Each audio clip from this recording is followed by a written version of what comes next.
Today we have a interview with Midnight. Yeah, it's Midnight. And he's pretty cool, and I've known him for 3 weeks. 3 weeks. More than 3 weeks, actually. 4? Well, we've known each other since, I want to say, June of this year. I thought. Yeah, we've been following each other since June. Right. And then we've But we've known each other in person for like about 3 or 4 weeks. Yeah, in person for about 3 or 4 weeks, so yeah. So I'm basically gonna hold the phone here because it's for audio. So basically, guys, I have a How to Be a Furry 101, and it's talking how to be a furry. In episode 1, I talked about art and then the whole mindset of the community. That was episode 1. Episode 2 is substitutes for fursuits. And the third video was going to be making a fursuit, but I haven't finished that video.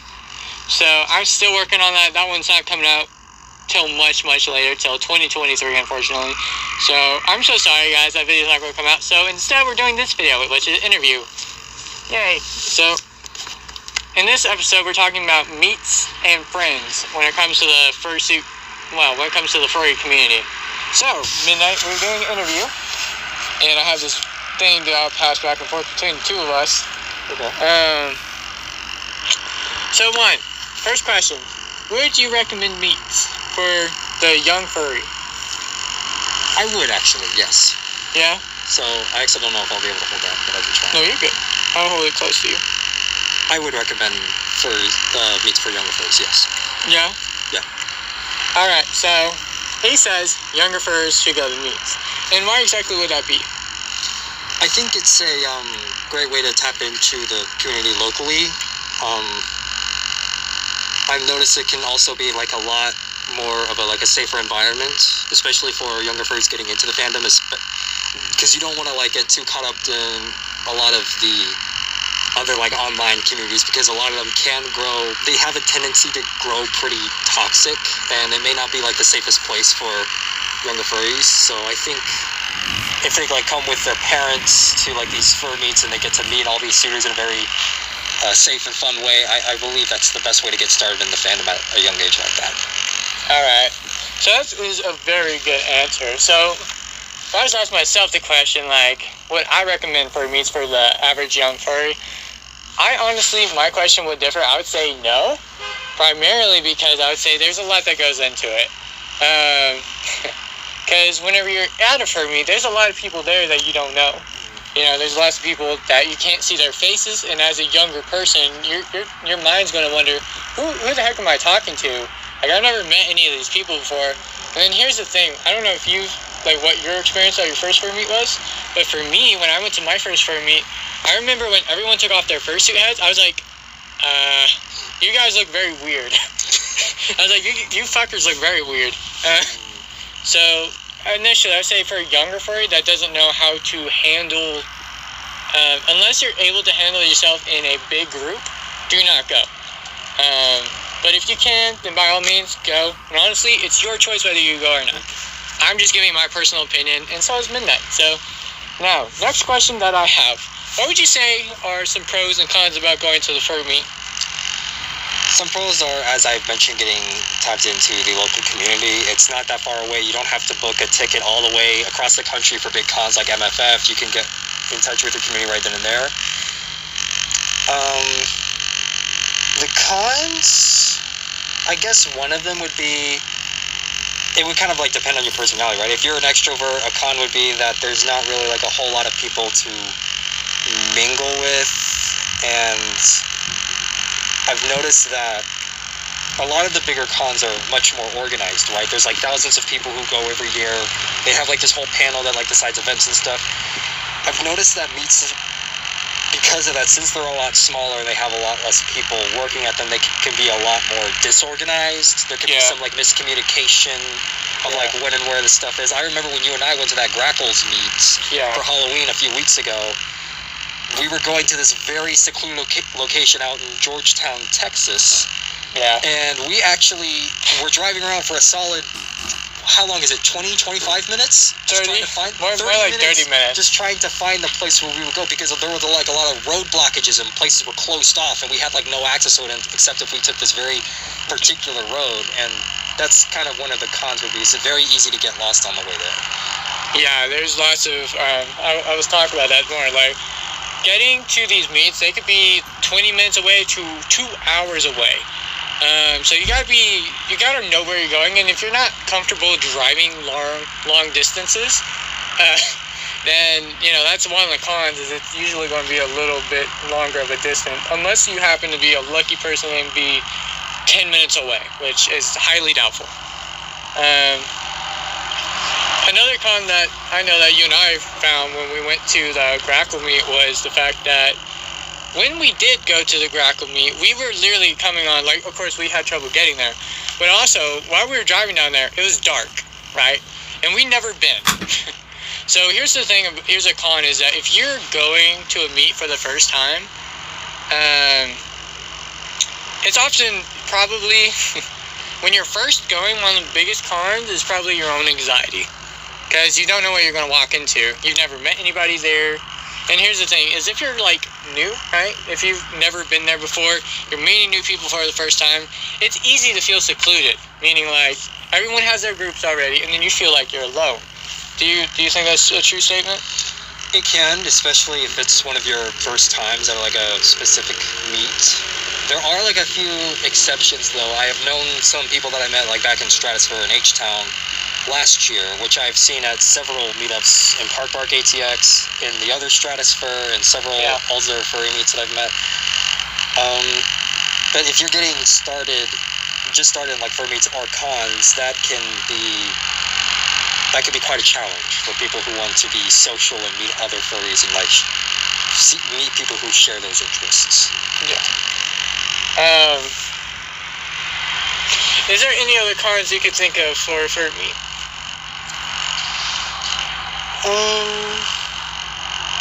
Like another drawback, another con, I would say people will come and go. That's kind of the case with like big cons though, so I guess maybe you don't really get as much of like a personable experience than if you like met somebody on one-on-one, because there's going to be quite a big group of people there. And oftentimes you have to bring your own food and drink. Your own food and drink, yeah. It is considerably less expensive than cons, though. Because with cons, you have to pay for attendance, you have to pay for a hotel room, you have to often pay for, like, food and drink. That's why every time I go to a con, I like to bring a lot of snacks. Yeah. And, like, eat them in the hotel room so I don't have to spend as much on my con food. Yeah.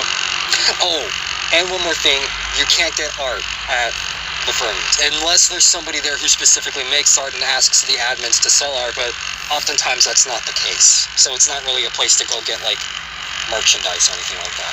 Yeah, they have a no soliciting policy at a lot of these meets, so you can't buy stuff, you can't commission stuff. If you want to sell stuff and get your art and start getting yourself out there as a new artist, fursuit maker, or anything like that, like, you can say, I make fursuits, but you cannot solicit, like, hey, I'm willing to make you a fursuit for this amount of money, and I could give it to you within 7 months. Like, you will get in trouble for that at a meet. You can do that at a con, I think, and you can get away with it. You can, as long as you join what's called the dealer's den. Yeah. And that's what that is that's a group of people who are trusted to hand out commissions or sell art, and they're given like a specific table and a specific time slot within a room allocated in a hotel or a convention center or wherever it may be to actually sell their art and their merchandise. But if you try to do that without the rights, without permission, that could get you in a lot of trouble as well. Yeah. So one con about a fur meet is that there is one simple fact I will say. There is no protection. There is no bodyguards. So if you are between the ages of like 11 and 15 and you're concerned that you might or may not like have someone like, you know, pressed up against you and start, you know, pushing you past your limits, and you said no, they keep doing it, at a meet, you know, you'll be lucky if someone steps between you, but you will not have that guaranteed protection. So something could happen at a meet, like the meet we went to, it was out in the middle of nowhere. It was at It was very secluded, and we were literally kind of panicking on our way there. We were talking back and forth. We were like, this is so secluded. This is a good spot for someone to get kidnapped, murdered, raped. Really bad stuff could happen to you out there in the woods, and no one would know about it. But so we literally pulled out. We got out. We did not dress up in fursuit when we went out. We literally scouted. We looked at people. We found out what was going on. As soon as we had a good look at who was there and who wasn't, that's when we could decide, oh, this is safe and this is not safe. Just right off the bat. And it was already pretty safe. Everyone was being goofy and having fun. They're in fursuit. So we were like, okay, yeah, this is okay. And between the two of us, we figured it wouldn't be very easy for one person to, if they were going to do anything to either one of us, the other person would know. So we knew we had protection with each other.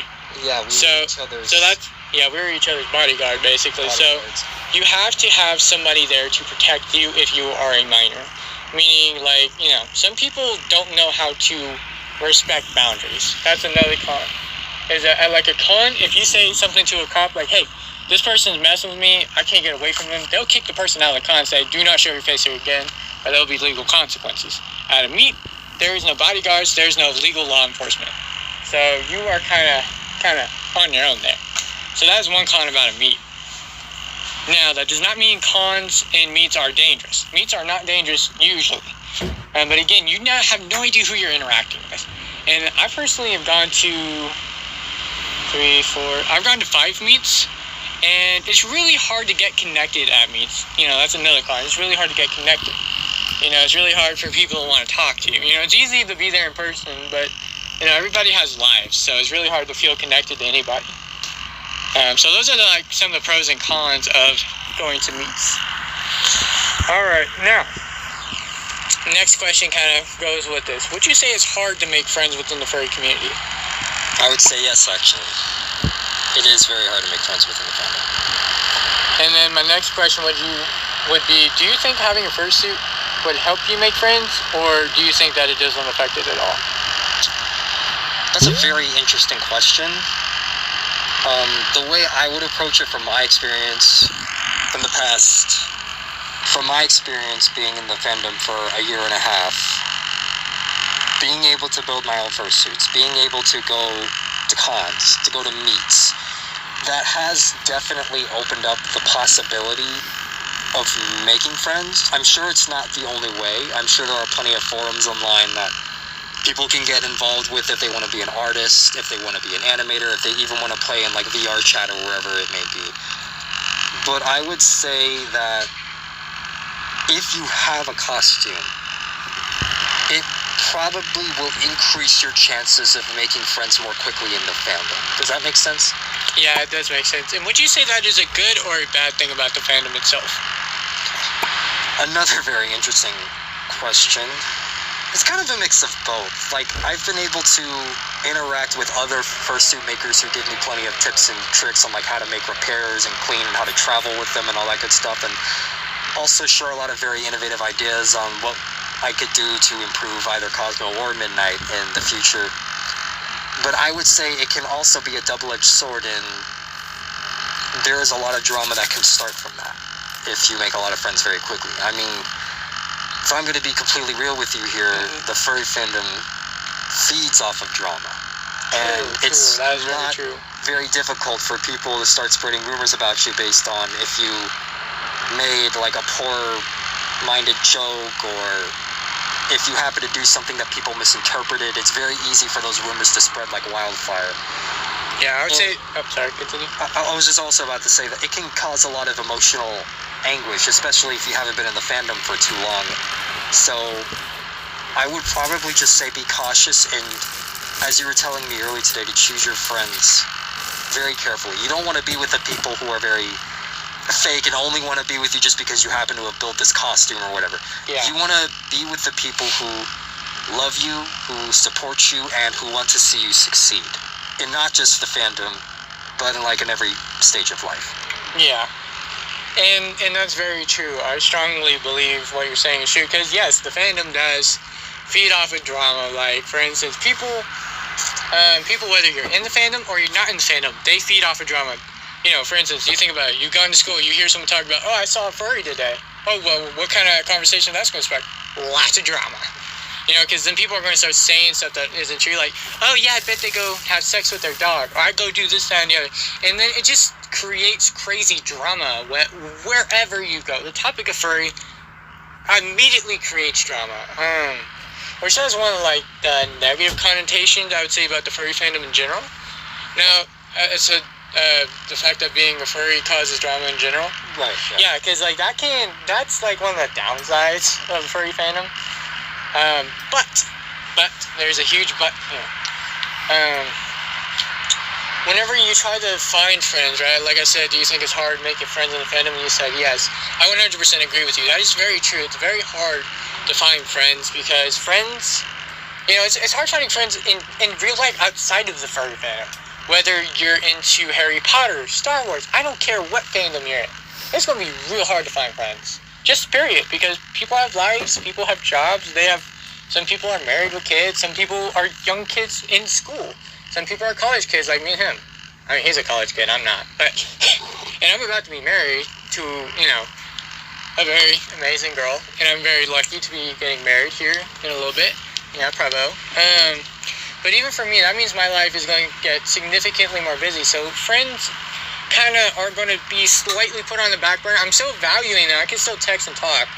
But, like, I'm not going to be able to hang out as much as I used to be able to do. I'm not going to have as much free time as I once did. And that's not a bad thing. But, again, it's hard to find friends just in general. Whether it's at work, you know, home life, whatever. Because we all have things we got to do. So, yeah, that was a very true statement.